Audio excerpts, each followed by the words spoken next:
You notice things other people don't, not because you're trying to, but because your mind never fully rests. You hear the shift in someone's tone before the words land. You feel the pause in a room before anyone admits it's there. And late at night when everything is quiet, you wonder why you're the only one still awake inside your head. You tell yourself it's nothing, just a habit, just how you are. But part of you suspects there's more going on. Something unnamed. Something you've never said out loud. And that's why this feels uncomfortable already. Because you've always known. You just didn't have language for it. You don't observe the world casually. You scan it softly, constantly, not out of curiosity, out of instinct. There's a moment you replay often. Someone said something small, harmless, maybe. Everyone else forgot it instantly, but you didn't. You carried it with you, turned it over, wondered what it meant, what it said about them, what it said about you. You didn't want to care this much. You just did, and sometimes you lie awake thinking, why do I see everything and why does it feel so heavy? Here's the quiet truth you rarely hear. Highly observant people aren't collecting details. They're absorbing atmosphere. You don't just notice what happens, you notice what almost happens. The words someone swallows, the smile that arrives a second too late, the silence that stretches longer than it should.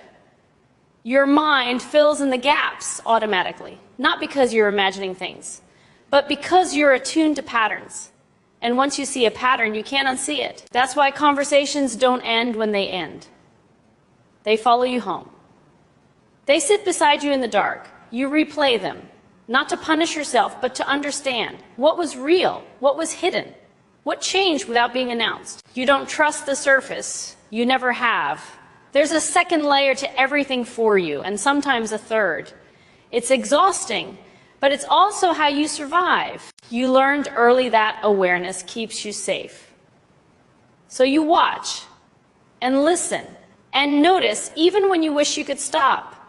Another thing no one tells you, you don't observe because you're detached. You observe because you're deeply involved. You care more than you admit, more than you let show. You sense shifts in people because their moods matter to you. Their approval matters more than you'd like. So you track it subtly. Relentlessly. You notice when someone pulls away by half an inch, when replies come slower, when energy changes without explanation. And your mind immediately starts a quiet investigation. Did I say something wrong? Did I miss something? Was that laugh real? You don't ask these questions out loud. You ask them at night when there's no distraction left. And you answer them yourself, over and over. Sometimes you imagine conversations that never happened, what you could have said, what you should have said, what you might say if you ever get the chance. You rehearse them until they feel real, until your chest tightens like they already happened. And then you lie there, staring at the ceiling, feeling tired in a way sleep doesn't fix. Here's something that might sting a little. Highly observant people don't just see others clearly. They turn that same lens inward. Nothing about you goes unnoticed by you. Every reaction, every hesitation, every moment where you weren't your best. You remember versions of yourself no one else does. The awkward pause, the missed opportunity, the time you spoke too much or not enough. Your mind keeps receipts, even when you wish it would let them fade. That's why rest feels difficult, even when you're alone, because you don't just need quiet around you need quiet inside you. And that's rare. There's always a background hum, a soft replay, a subtle analysis running without permission. You don't mean to judge yourself. But awareness doesn't come with an off switch. So you live with yourself in high resolution. And sometimes that clarity feels like a burden no one else can see. Another secret, really said gently, your observation isn't neutral. It's emotional.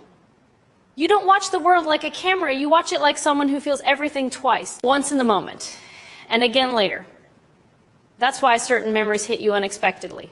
A smell, a song, a phrase someone used years ago. Suddenly you're back there, feeling it all again, wondering why it still has power over you. It's not because you're stuck. It's because you encode experiences deeply. They don't skim the surface, they sink. And while others move on quickly, you carry layers.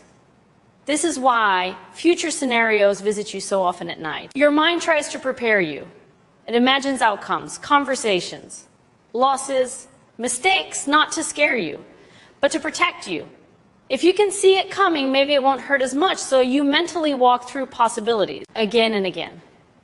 What if this goes wrong? What if that changes? What if I'm misunderstood? You tell yourself you're just thinking, but your body feels it like it's already happening.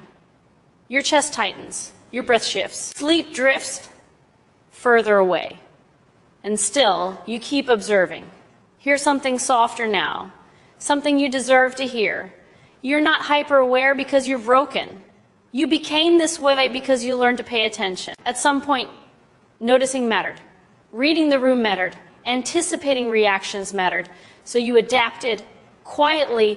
You became someone who could sense undercurrents, someone who could feel the temperature change before the storm. And yes, it costs you peace sometimes. But it also gives you depth. You understand people in ways they never articulate. You catch meaning between sentences. You feel truths others struggle to name.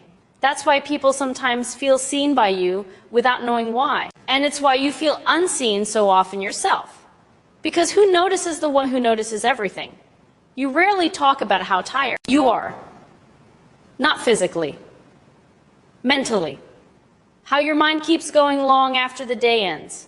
How even good moments don't fully relax you. Because part of you is watching them as they happen. You're inside the experience. And slightly outside it. Aware it's temporary. Aware it might change. That awareness adds a quiet ache. A sweetness mixed with grief. You don't ruin moments. You feel their fragility. And that's not something everyone understands. There's a final secret. The one that usually arrives only in silence. Your observation isn't meant to be solved, or fixed, or turned into productivity. It's simply part of how you move through the world. And maybe, just maybe, you don't need to sharpen it further tonight. Maybe you don't need to analyze this feeling or label it, or carry it forward. Maybe it's enough to notice one thing instead, that you're here, listening, breathing, that the room is quiet, that nothing is being asked of you in this moment, no future to predict, no past to replay, just this pause.